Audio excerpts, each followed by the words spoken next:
Hoy llegamos al último capítulo de Colosenses, Colosenses 4. Después de Colosenses, el domingo que viene creo que es Douglas el que empieza Efesios. Efesios va a ser un libro que vamos a usar como bisagra. Efesios, 6 capítulos, y en esos 6 capítulos vamos a estar mirando no solo el aspecto de quién es Dios, porque acuérdate que todo este año, desde febrero o marzo, llevamos como tema el gozo del Señor. Y para que exista el gozo del Señor, tenemos que conocer al Señor, porque de Él radica el gozo. Entonces, todo lo que hemos estado haciendo, viendo el tema de los discípulos, etcétera, etcétera, etcétera, luego las cartas de Pablo de prisión que son del gozo, todo eso es hacia la meta de este año, que va a terminar pronto, de que surja en nosotros un nuevo gozo por conocerle mejor. Efesios va a ser libro de bisagra entre el gozo del Señor y qué es ser discípulo. Porque este próximo año vamos a estar haciendo énfasis en qué es ser discípulo. Por lo tanto, Efesios nos va a llevar a dejar el año pasado e introducirnos al este año que viene, donde vamos a estar haciendo énfasis en qué es ser discípulo. Vale, vamos con Colosenses. Parece que estos últimos 2 domingos son domingos de refranes. Yo soy muy refranero. ¿Sabes por qué? Los refranes son los proverbios del pueblo. Los refranes surgen porque el pueblo no lee. Entonces, para que capte una persona un concepto o dos y lo memorice, se usan 2 cosas en todas las culturas del mundo. Se usan los refranes, los proverbios, y se usan canciones. Las 2 cosas se memorizan y tú te acuerdas de la verdad a través de o bien cantar o bien comentar el refrán.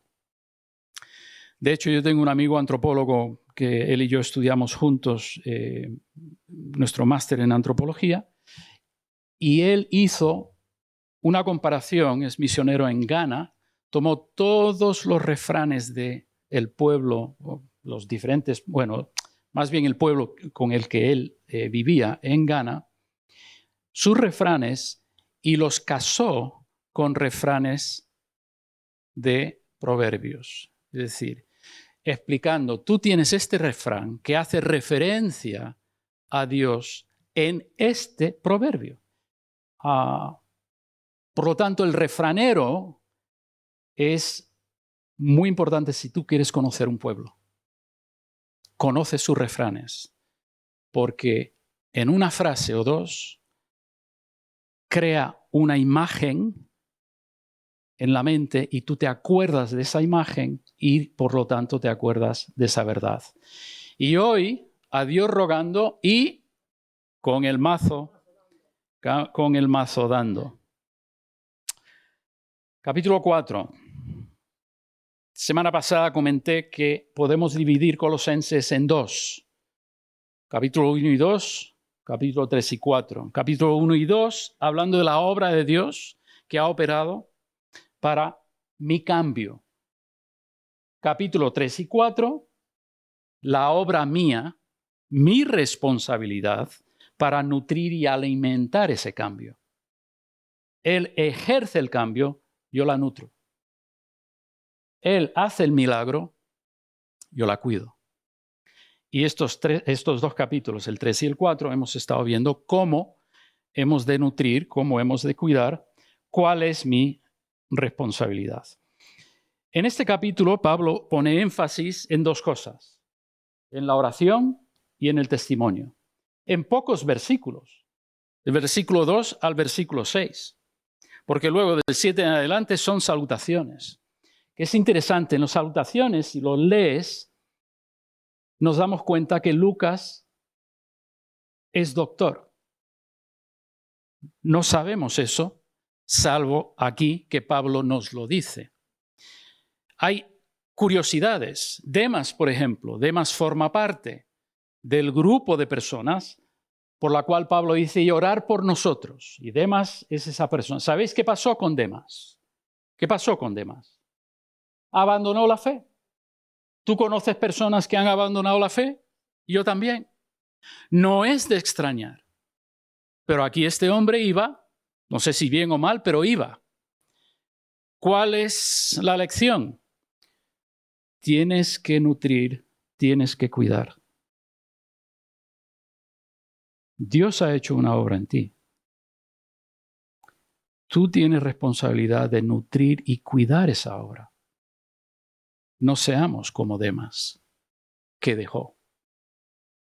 Hay otras curiosidades, pero no quiero centrarme ahí, en las salutaciones, sino más bien mirar estos dos énfasis que hace Pablo en este capítulo 4. Énfasis en oración, a Dios rogando, y énfasis en testimonio y al mazo dando. Versículo 2. Bueno, voy a leer del 2 al 6. Perseverad en la oración, velad en la oración, con acción de gracias, orando también al mismo tiempo por nosotros, para que el Señor nos abra puerta para la palabra, a fin de dar a conocer el misterio de Cristo, por el cual también estoy preso, para que lo manifieste como debo hablar. Pablo, que es uno de los oradores más prolíficos del Nuevo Testamento, y si no, ponte a leer Efesios, los primeros capítulos estos de Colosenses, de Filipos. El hombre es, y dice, orar por mí para que lo pueda decir bien. Pues chico, si hay que orar por ti, no sé lo que hay que orar por mí entonces. Porque si tú necesitas oración y eres el portento que eres, cuánto más necesitamos nosotros decir, Señor, ayúdame a decir lo que quiero decir y decirlo bien.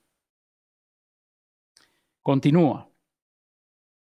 Versículo 5. Andad sabiamente para con los de afuera, redimiendo el tiempo. Sea vuestra palabra siempre con gracia. Es muy interesante. Yo, como sabéis, siempre busco dónde está obrando el Espíritu Santo cuando estamos juntos. Se ha repetido la gracia no sé cuántas veces esta mañana. Empezó con Susana, luego estaba Paloma y ahora yo. Entonces, ¿será que el Señor nos quiere poner hincapié en favor no merecido? Tanto por parte suya, pero acuérdate, estamos hablando de cómo nutro yo, alimento yo lo que Dios ha hecho. ¿Será que yo tengo que entender lo que es favor no merecido hacia otra persona? ¿Que yo debo extender favor no merecido? Sea vuestra palabra siempre con gracia, sazonada con sal, para que sepáis cómo debéis responder a cada uno. Y estamos hablando específicamente, en este caso, para los de afuera. Versículo 2, Pablo nos dice dos cosas o tres sobre la oración. Primero, nos dice que hemos de perseverar en ella. Hay otra traducción, la palabra de Dios para todos, que dice, dedíquense a la oración. Perseverar, dedíquense a la oración. Estén listos para enfrentar cualquier situación mediante la oración y el dar gracias a Dios. El dedicarme a algo es hacerlo con asiduidad. Dedicarme a algo es algo que hago muchas veces. Dedícate a la oración. Ahora, los que me conocéis sabéis, no me caracterizo por ser persona de oración. En el sentido de apartar un tiempo y estar ese tiempo con el Señor. Yo soy ya no hiperactivo, ya estoy viejo. Antes era hiperactivo, ahora soy activo. Dentro de 20 años seré hipoactivo, ¿no? O sea, atrofiado.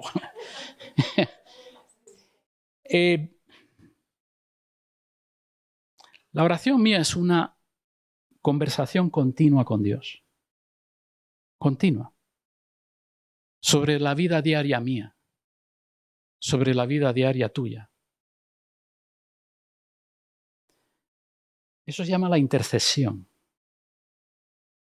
Es decir, yo voy por la calle y, Señor, y esa persona ahí, ¿cómo se le puede ayudar?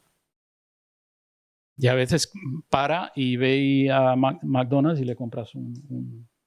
¿Me entendéis el concepto?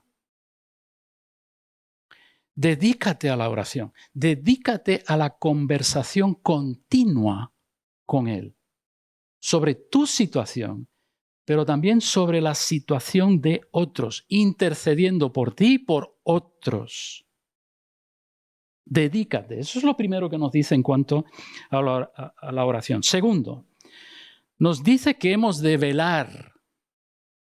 velar en ella, velando en ella. Y yo voy a usar ese velar de una forma quizás un poco diferente. Esta conversación continua es una conversación de mayordomía. Yo soy mayordomo, como lo fue Adán y como lo fue Eva. Yo soy mayordomo de esto. Tú eres mayordomo. Tú eres mayordomo de esto. Tu ámbito, tú eres mayordomo, mayordoma. Tú eres el nuevo Adán, la nueva Eva. Tú eres la persona que Él ha puesto para traer cambios, para traer nueva vida, para traer luz, para traer el reino en tu contexto y en tu... Tú eres mayordomo. El mayordomo vela. Señor, he visto esa pareja. ¿Habría una forma de ayudar? El mayordomo vela por la creación de Dios. Y luego lleva lo que él ve al amo. Señor, he visto esto. ¿Cómo podemos? ¿Qué solución tienes tú para esto, Señor? Tú dices, yo lo hago. ¿Me entendéis el concepto? Perseverar, conversación continua, ¿pero sobre qué? Sobre donde te ha puesto como mayordomo y como mayordoma. Dice, pero eso me queda a mí muy grande. Bueno, eso no quita que es lo que eres. Pero yo solo valgo para, qué sé yo, para coger esta bolita y ponerlo aquí y hacer un boli. ¿Y qué? Pero tú eres mayordomo. Tú eres mayordoma. Tú has sido puesto para velar, para ser quien vela, quien ve y comunica. Señor, ¿cómo se podría solucionar esto? Señor, ¿cómo? Y luego esperar esa respuesta y actuar. El mayordomo cuida, el mayordomo comunica al amo lo que ve, esperando respuesta del amo. Porque esa es otra de las definiciones de velar, otra vertiente, la espera. El que ve la espera. No solo cuidar y comunicar, sino esperar la respuesta suya para actuar. Y de nuevo, en la alabanza, hemos estado mirando, esperar en Él. Dice el Salmo 135, con toda mi alma espero al Señor y confío en su palabra. Yo soy mayordomo. Yo veo situaciones. Se lo comunico al dueño y digo, espero tu respuesta. ¿Qué hago?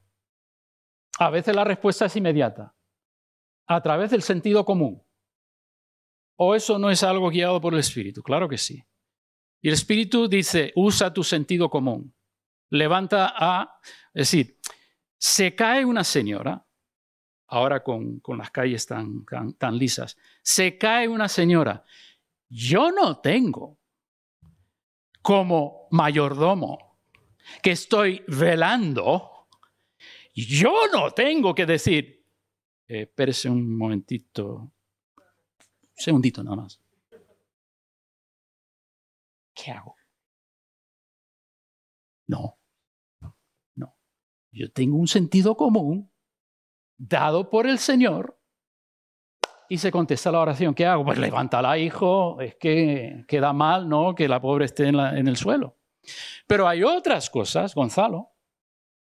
Señor, yo estoy velando. ¿Qué hago? ¿Qué hago? Y espero la respuesta.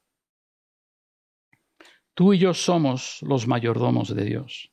Eso lo creo a pies juntillas, ¿eh? Me da igual lo que te hayan dicho a ti, que eres un cero a la izquierda, que por ser inmigrante, tú lo que sea, que por no tener trabajo, eso me da igual. Como a los patos, me rebala. Porque Dios dice que tú eres mayordomo. Dios dice que tú eres mayordoma. Dios dice, yo te he puesto en ese ámbito para que tú seas luz, para que tú veles por mi creación, para que tú hables conmigo cómo podemos solucionar esto y para que tú me esperes la respuesta. Tú eres, y no lo puedo repetir más, porque si 10 y 15 veces en tu vida te han dicho que eres un cero a la izquierda, 10 o 15 veces hoy te voy a seguir repitiendo. Eres mayordomo, eres el nuevo Adán, eres la nueva Eva que Dios tiene para velar por esta creación. Yo tengo un amigo, algunos lo conocéis, que es Marco Zapata, pastor en Lugo, y él dice lo siguiente: yo soy el pastor del alcalde. Lo que pasa es que él todavía no lo sabe. Eso me gusta. Lo que pasa es que él todavía no lo sabe, pero yo soy su pastor. Es decir, yo velo por esto. Yo velo por esto. Yo soy mayordomo de esto.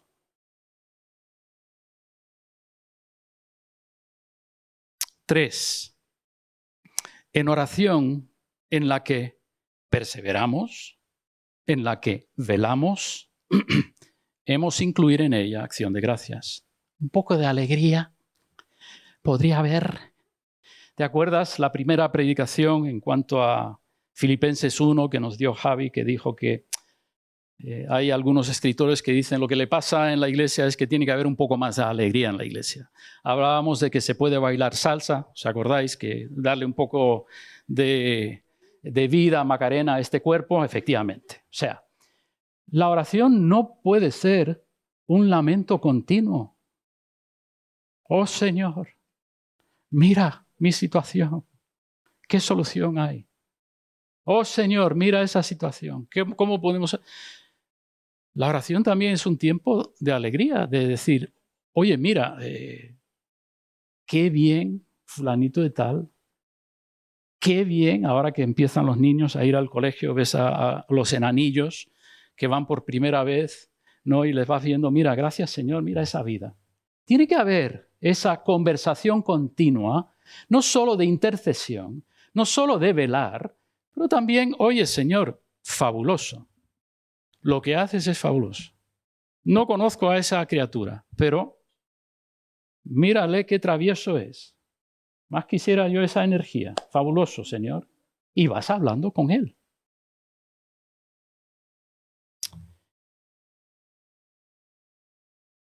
Patrón de oración.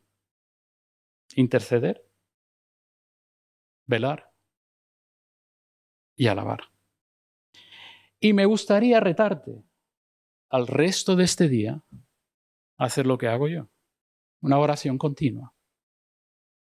No es porque eres viejo y vas hablándote a ti mismo. No. No. Eso puede parecer, pero no. Es una conversación continua con Él. Es una conversación de velar. Y es una conversación de alabar. Pruébalo el resto de este día. Pruébalo en esta semana. Cambiará, yo creo, tu relación con Él. Y tu relación contigo mismo, porque a veces este tema de orar nos causa muchísima carga emocional. Que no oro como debo, no oro como debo, no oro como debo. Pues hijo mío, ora como no debes, yo qué sé, pero ora. No te estés machacando tanto que ya, ¿para qué orar? Porque no oro como debo. Interceder, velar y alabar en una continua conversación con Él. A Dios rogando. Vamos ahora con el mazo dando. Versículo 3. Orando también al mismo tiempo por nosotros para que el Señor nos abra puerta para la palabra a fin de dar a conocer el misterio de Cristo, por el cual también estoy preso. Y es como que Pablo dice lo siguiente: ya que estamos hablando de la oración, orar también por nosotros. Nosotros, Pablo, Tíquico, Onésimo, Aristarco, Marcos, Justo, Epafras, Lucas y demás. Orar por nosotros.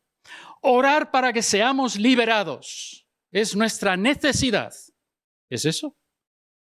¿Qué dice? ¿Orar para qué? ¿Para qué? ¿Para qué? ¿Qué pone ahí? Léelo. Que abra una puerta. ¿Pero una puerta para qué? Para que yo salga, que estoy preso. Para que pueda hablar bien de ti.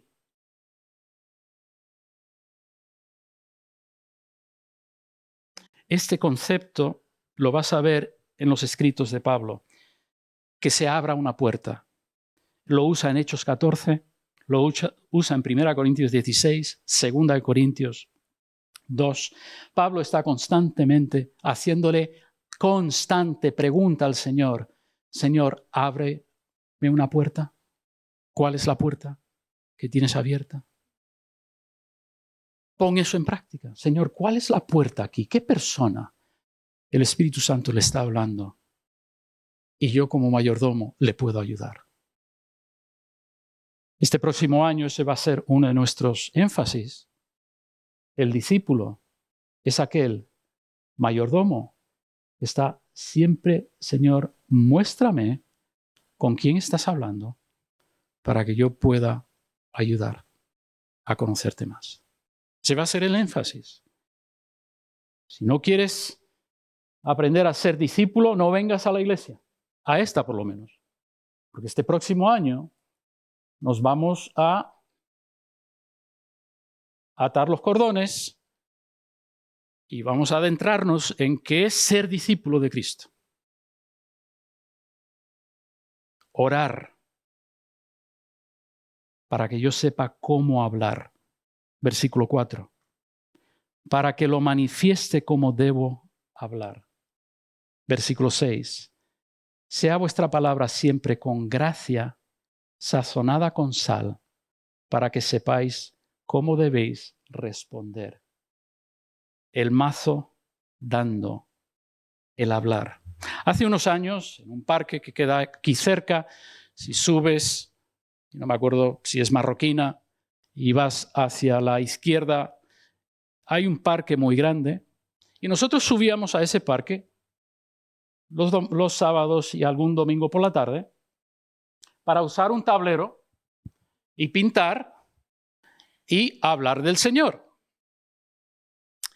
Y yo me acuerdo que uno de nuestros jóvenes, y no voy a mencionar su nombre, le tocaba hacer el tablero y compartir con los demás. Se enzarzó en una discusión de tal forma que yo, que estaba a unos 15 metros hablando con otras personas, empecé a escuchar unos gritos y unos insultos. La persona no creyente insultaba con ciertas palabras. Este joven creyente insultaba con otras. No soeces, pero también fuertes. Mira, un lío. Y dice Pablo, Señor, ayúdame a saber hablar. Pero eso no solo es en dar testimonio en un parque. Ayúdame a saber hablar con mi hija, con mi mujer, con mi marido, con mi jefe, con esa colaboradora mía que odio, pero no puedo decir que odio, entonces no. Ayúdame a saber cómo hablar. Ayúdame a saber cómo dar con el mazo. Y en ese saber cómo hablar, pide oración y nos da 2 recomendaciones en el versículo 6. Tú cuando hablas, que sea con gracia y sazonado con sal. Con gracia, mostrando favor no merecido. No sé si habéis estado, claro que sí, en alguna situación donde esa persona no merece favor no merecido. Lo que merece es una bofetada dialéctica.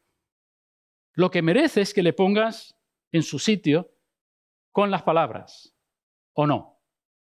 Pero dice Pablo, ayúdame a que hable con favor no merecido. Le puedes decir lo mismo, pero se lo puedes decir de tal forma que no pierdes los estribos.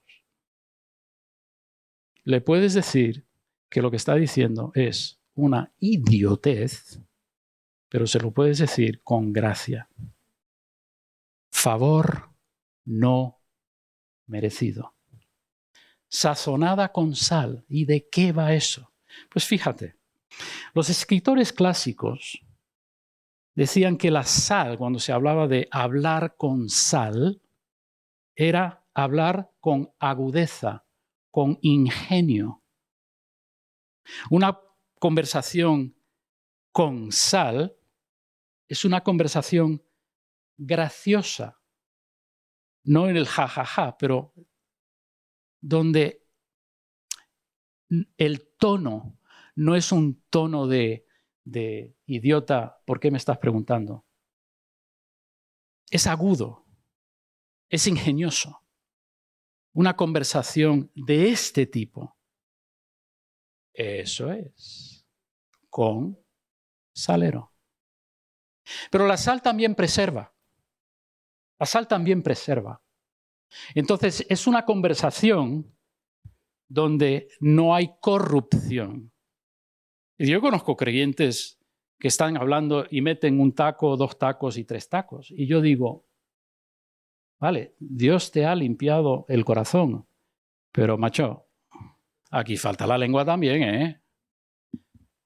Hombre, ¿qué diferencia hay entre ese que no conoce al Señor y ese que conoce al Señor, que está usando más brillantemente tacos que en mi vida he escuchado de un no creyente? No puede ser.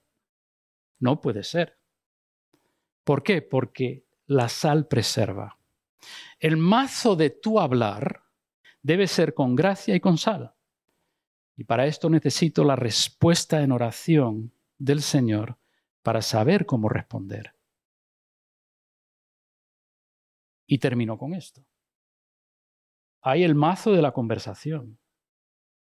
Hay el nutrir lo que Dios está haciendo un buen uso de la oración y respondiendo de acuerdo con lo que Él me da. O usando el sentido común, respaldado por la gracia y con salero. Aunque no soy andaluz, con salero. Pero también está en el mazo de tus acciones. Versículo 5.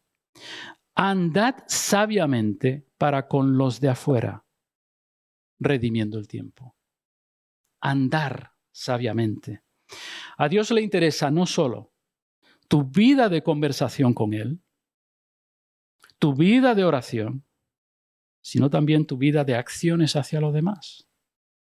Acciones en conversación, pero también tu vida de conversación con los demás a través de tus acciones. No estoy de acuerdo con esta frase, pero San Francisco de Asís decía, yo, en mi propia... Yo doy testimonio al Señor con mis acciones y si hace falta, hablo. No estoy de acuerdo con eso. Hay que hablar y hay que actuar. Pero ¿entendéis el concepto? El concepto es que mis acciones pueden hablar mucho más alto que mis palabras. Te amo, papá. Hombre. El mazo del hablar y el mazo de la conversación por mis acciones.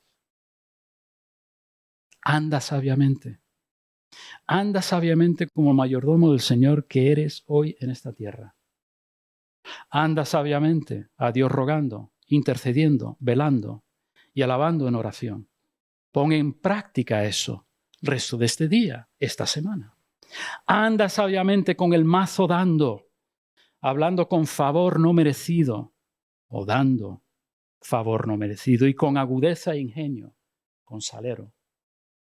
Anda sabiamente, dando con el mazo a través de tus acciones, tu forma de conversar, comunicando el amor de Dios.